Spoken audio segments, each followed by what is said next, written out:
გამარჯობა, ეს არის გადაცემა გვერდიდან და მე ვარ დავით კალანდია.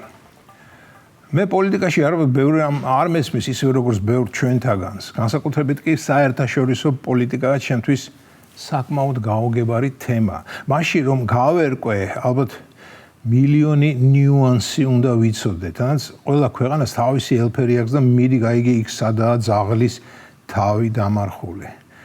არ ვიცი, თუმცა ძალიან ვცდილობ გათვითცნობიერდე, რათა მეტნაკლებად მაინც ვერ ყვევდა who is who და what is what. ამიტომაც ბევრ პოლიტოლოგს ვუსმენ, ვკითხულობ და ხვდები რომ იმ პოლიტოლოგებმაც ბევრი არაფერი იციან. ნებისმიერი მათი მსჯელობა უმეტეს შემთხვევაში არის ემოციებზე დაფუძნებული ლაი. ამბობენ იმას, რაც მათ უნდათ რომ ხდებოდეს. მეორე ვარიანტია კი ამბობენ იმას, რასაც მათ დონორი უკვეთავს.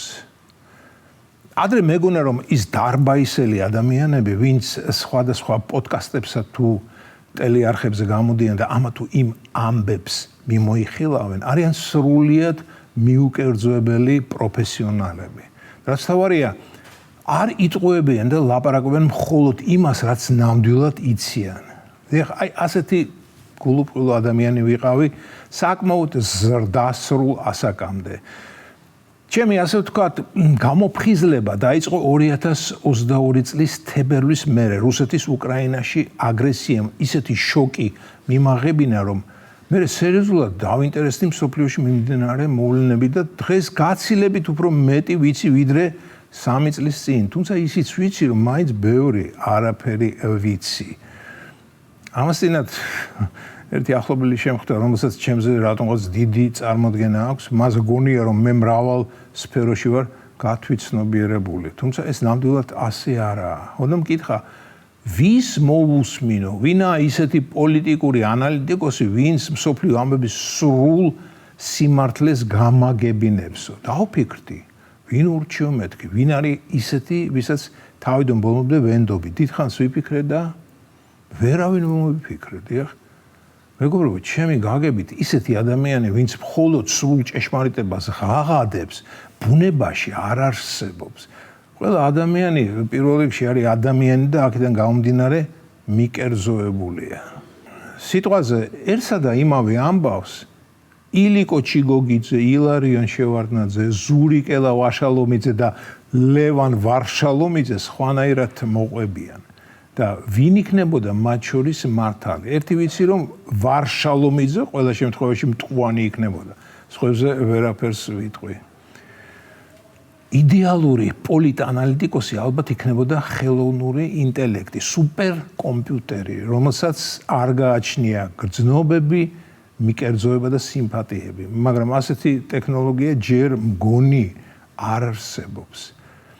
გასული საუკუნის 50-იან წლებში ამერიკელ მწერალ აიზეკ აზიმოვს თავის ფანტასტიკურ მოთხრობებში ჰქონდა აღწერილი სუპერკომპიუტერი მულტივაკი.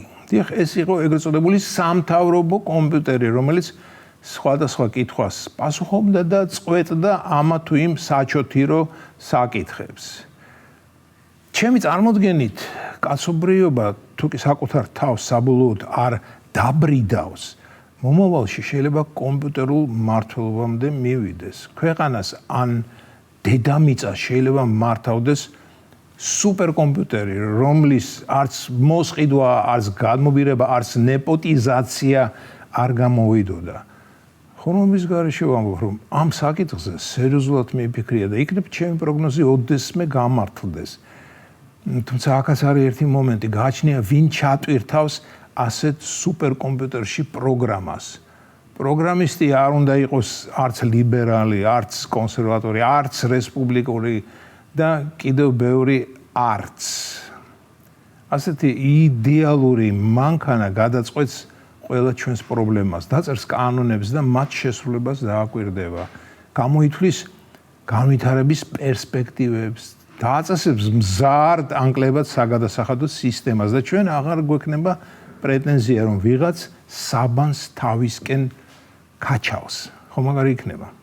ისე კი თანამედროვე ტექნოლოგიები ისეთი სისწრაფით ვითარდება, არ გამიკვირდება ამ უნდაგვარი მექანიზმი ადრე თუ გვიან რომელიმე ქვეყანაში მთავრობის სანაცვლოდ რომ შექმნან.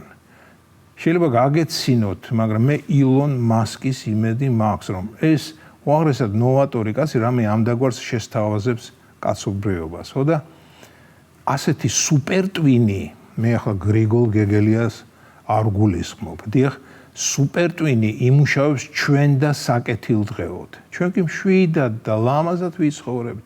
ისევ აღვადგენთ ძველ ურთიერთობებს, ვივლით სტუმრად, კონცერტებზე, ბიბლიოთეკაში, კინოში, ცირკსა და თეატრებში. თუ კი რასაკვირველია, იმ თეატრებში ზედმეტად გაშიშვლებულ უკანხეთს არ დაგვანახებენ.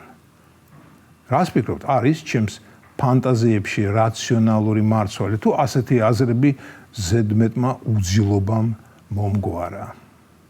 ეს იყო გადაცემა გვერდიდან და მე ვარ დავით კალანდია.